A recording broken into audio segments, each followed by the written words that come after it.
Quand je suis arrivé, j'ai fait c'est quoi ça? C'est pas normal parce que c'était pas la première fois qu'on va sur les lieux. Yann Tap est un des 2 citoyens qui ont rapporté la présence de cette carcasse de rorqual en état de décomposition avancée.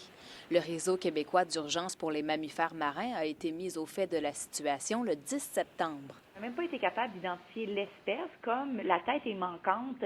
On voit d'ailleurs 2 os là, qui sortent au niveau de la tête.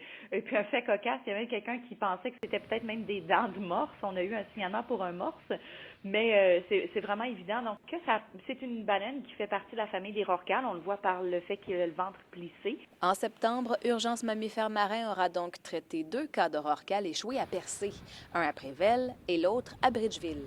Le petit rorqual de Prével a été transporté au site d'enfouissement technique le 1er octobre. Celui-ci sur la plage de Bridgeville ne sera pas déplacé parce que Urgence mammifères marins considère qu'il n'est pas une nuisance pour le voisinage.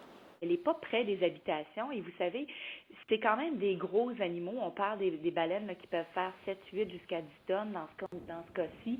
C'est des interventions qui demandent beaucoup, c'est des interventions qui sont complexes et qui demandent quand même des ressources assez importantes. Les citoyens qui se promènent sur la plage doivent toutefois prendre des précautions. On évite de se promener, par exemple, nu-pieds autour de l'animal, surtout s'il y a du sang ou des fluides. C'est une question de contaminants.